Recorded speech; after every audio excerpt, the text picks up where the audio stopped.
ঘাঁটি।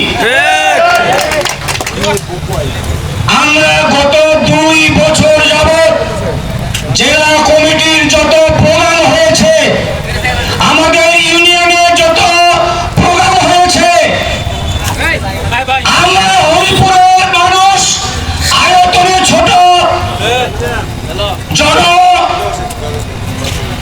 ভোটার হিসাবেও ছোট, আমরা আয়তন হিসাবেও ছোট, আমরা জনগণ হিসাবেও কম, বাগেরহাটের থেকে আমরা অনেক কম।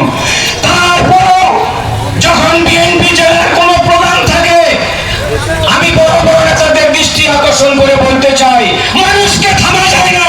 কারো বাড়িতে ভাত দেয়, তারপর বলে আমাদের কোনো কিছু দরকার নাই, আমাদের ঠাকুর শুধু নিয়ে যান আর আসেন, আমরা আপনাদের কাছে চাই না পয়সা, ভাতে টাকা চাই না।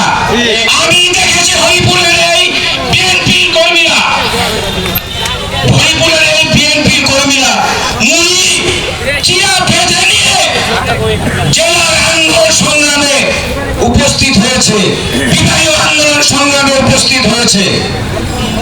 আপনি জানেন যে হরিপুরের মানুষ অত্যন্ত গরিব এবং এটি একটি প্রত্যন্ত অঞ্চল। এই আন্দোলন আপনার লেজুর ভিত্তি রাজনীতি করেন, দিনের বেলায় বিয়ে